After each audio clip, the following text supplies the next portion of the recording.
taxawaay bu ferme comme ni ma gisee déjà secrétaire général fédération bi Abdoulaye Sow mu wax ci parce que coow li bëri na gars yu ci bëri sax ñu ngi naan non est-ce que léegi Sénégal day delloo Coupe d'Afrique bi est-ce que suñuy médaille dañ koy dem jëli ji nan la mbir mi di demee juridiquement c'est-à-dire que Maroc def nañu appel la CAF dans sa bêtise ak son indignité ne waaw il faut léegi Maroc moom moo gagné par forfait léegi par 3-0 wékku ko nag ci article 82 ak article 84 et il est important ñu taxaw ci ñaari article yooyu ñu càmbar ko parce que ci article yooyu bu ñu jëlee premier article bi ñu cité mooy l'article 82 dañu ne si pour n'importe quelle raison une équipe se retire de la compétition ou ne se présente pas à un match ou refuse de jouer ou quitte le terrain avant la fin réglementaire du match sans l'autorisation de l'arbitre, elle sera considérée perdante et sera définitivement éliminée de la compétition en cours. mooy benn équipe boo xamante ne ak raison bu mu mënti nekk bu décidé ni moom dafa génn ci compétition bi wala mu bañ a ñëw ci benn match wala mu refuser jouer match bi wala mu génn terrain bi avant la fin du temps réglementaire maanaam avant match bi di jeex sans autorisation arbitre bi kooku dañ koy considérer comme perdante et dañ koy exclure définitivement de la compétition maanaam ci daje bi nga xamante ne ñu ngi koy daje di continuer di am maanaam la compétition en cours il est important ñu taxaw foofu parce que droit la ñuy waxtaane article 82 bi dafa ne dañ leen di considérer comme perdante et sera définitivement éliminée de la compétition en cours. Actuellement, la compétition n'est plus en cours.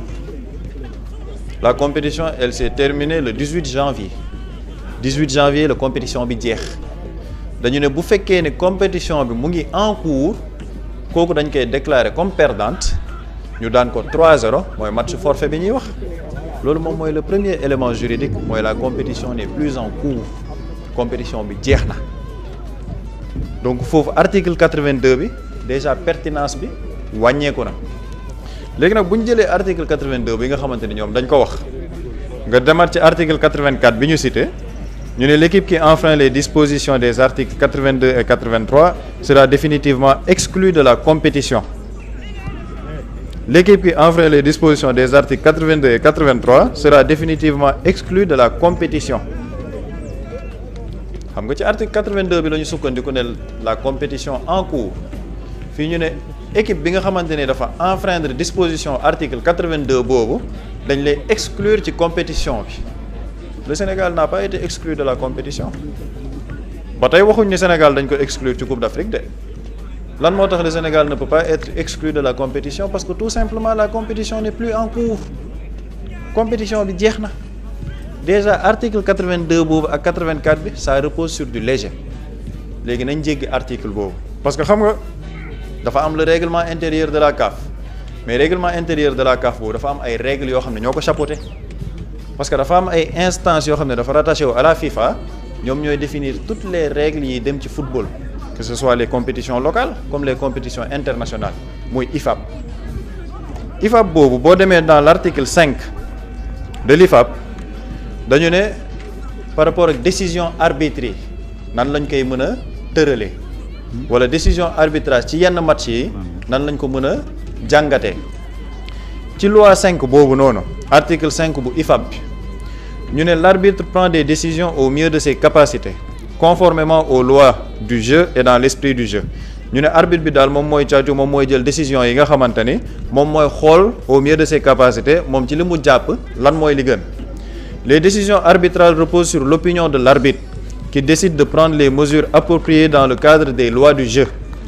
ñu ne décision bi arbitre bi di jël moom moo koy caytu par rapport ak appréciation am xool lan moo gën par rapport ak loi yi nga xamante ni ñoo tënk jeu bi muy football bi ñu ne les décisions de l'arbitre sur des faits en relation avec le jeu sont définitives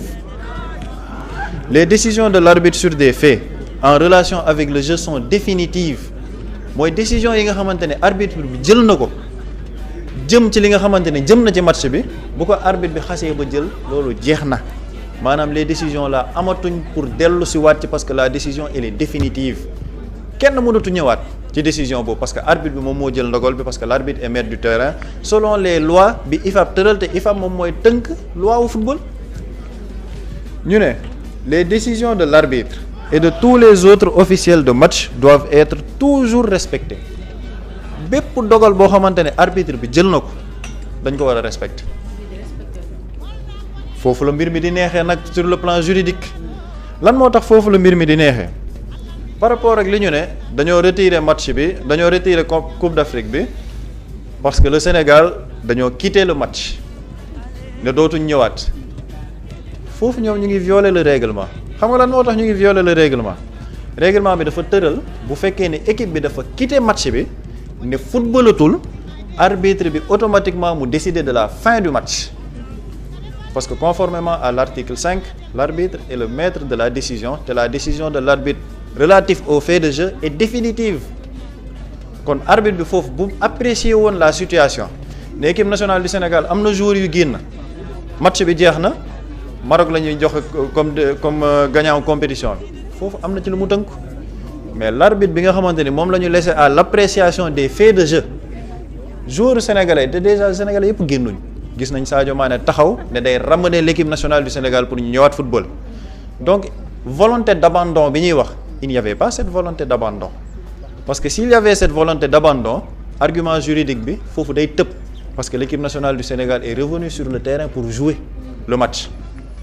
bu nekkoon équipe nationale du Sénégal rek la ñuy wax ñu ne ah waaw foofu ñoom seen coobara la mais l'arbitre bi nga xamante ni IFAB selon l'article 5 moom moo ne arbitre moom mooy apprécier selon les faits de jeu pour prendre une décision définitive ba joueurs yi ñëwee arbitre bi moo ne dañuy continuer match bi donc l'arbitre a déjà pris une décision par rapport à la suite du match arbitre bi moo joxe décision ne dañuy football match bi ñu dem prolongation Sénégal dugal butam match bi jeex arbitre bi tas match bi ne Sénégal gagné na la décision est définitive parce que l'arbitre a accepté qu'on reprenne le match pour que ñu jouer ko il a apprécié les faits de jeu ne dañuy continuer match bi lan moo tax on ne peut pas déclarer forfait l'équipe nationale du Sénégal on déclare forfait une équipe boo xamante ni match bi eggul mais le match est arrivé à son terme match bi c'est arrivé à son terme bu fekkoon ne équipe nationale du Sénégal dafa génn ñëwaatuñ foofu mën nañ ne ah ils perdent sur tapis vert mais bu fekkee ni dañoo ñëwaat ñu football et que la décision de l'arbitre elle est définitive foofu mënatuñu wax ni Sénégal dañ leen gagné par forfait et bu ñu sukkandikoo woon encore ci article 82 bi la compétition n'est plus en cours léegi yan recours moo dese Sénégal le tribunal arbitral du sport pourquoi tribunal arbitral du sport boobu di am solo mooy dañuy dem pour que tribunal arbitral du sport boobu noonu wax ni décision bi CAF jël ce n'est pas une décision juridiquement fondée conformément à l'article 5 bi nga xamante ni cité naa ko conformément aussi à l'appréciation et l'interprétation de l'article 82 léegi xam nga bu fekkoon dama ne man sama teeyaayu bakkan laay waxee mais ci biir tribunal arbitral du sport dafa am jurisprudence yu bëri ñi yàgg seetaan football sama genre geeg genre buur yi dinañ fàttali ko li may wax Ligue des champions 2009 Chelsea Barcelone mu jur coow lu rëy mu am plusieurs erreurs d'arbitrage ci biir match bi waa Chelsea kaas ne non arbitrage bi nii dañ ñoo sàcc dañ ñoo def lii match bi dafa dem à son terme dañ jàpp bu baax li may wax match bi arrêté wuñ ko dañ ko football ba mu jeex Chelsea dañoo dem saisir tribunal arbitral du sport ne parce que match bii nii dañ leen a sàcc am na ay faits yu wane ni carrément ni c'était du vol le tribunal arbitral du sport dafa ànd ak UEFA ne match bi kenn du ko joué waat parce que la décision de l'arbitre est définitive parce que le match est arrivé à son terme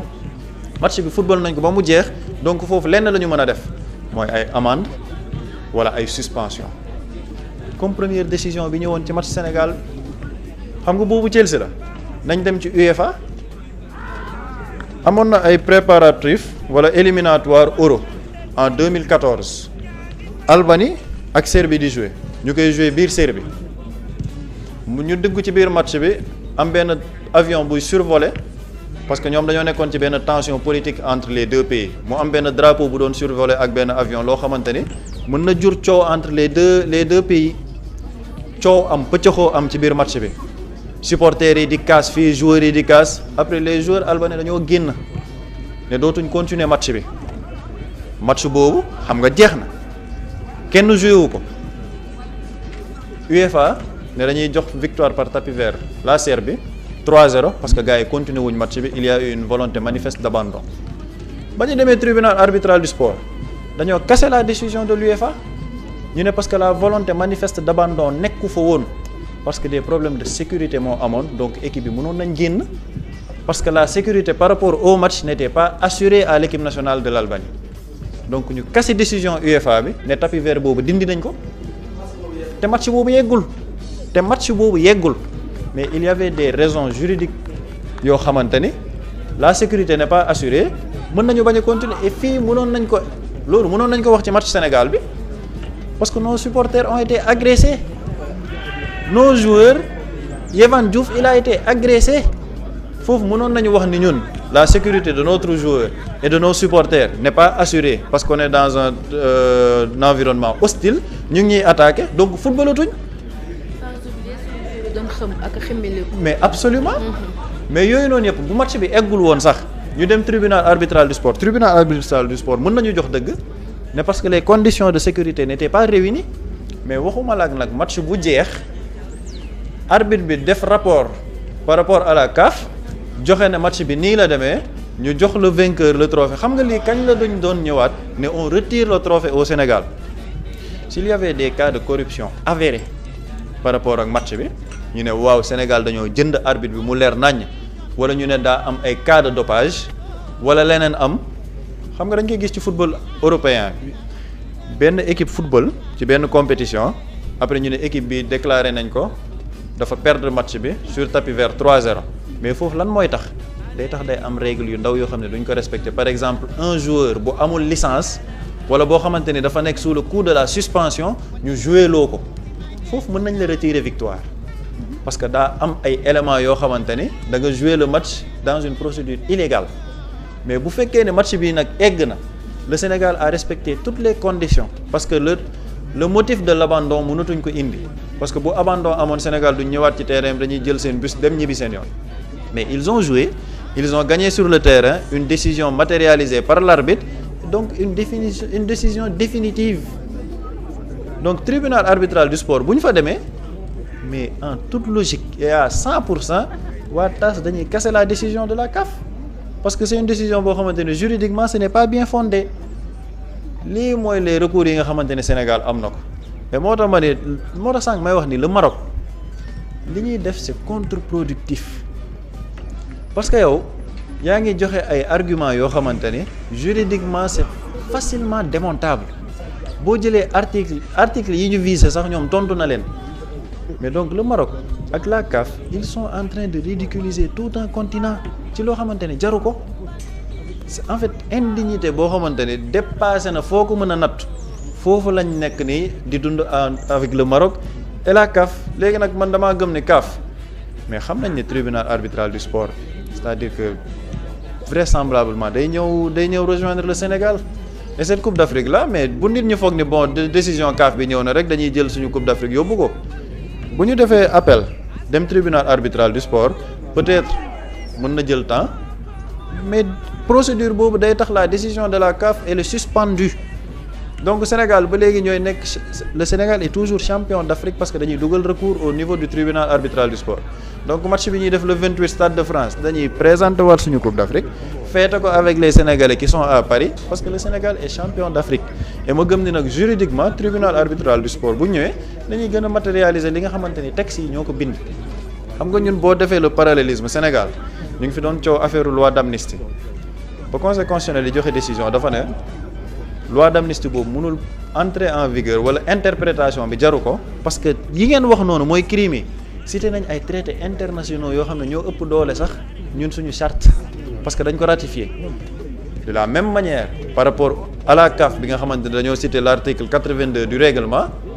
article 82 boobu loi yi nga xamante ne IFAB moo ko tëral moo ko ëpp doole bu ñuy àtte loi wu IFAB bi nga xamante ne ñoom ñooy tënk les règles du jeu par rapport au football local et international foofu la ñuy sukkandiku te foofu nag ñoo ne une décision de l'arbitre elle est définitive parce que match bi arrivé na à son terme donc Maroc juridiquement man damaa jàpp ni dañoo dugg ci loo xamante ni Sénégal bu ñu defee taxawaay bu ferme def lépp lu ñu war a def sur le plan juridique avec de très bons avocats te man gëm naa ne am nañ ko mais tribunal arbitral du sport day confirmer la victoire de l'équipe nationale du Sénégal.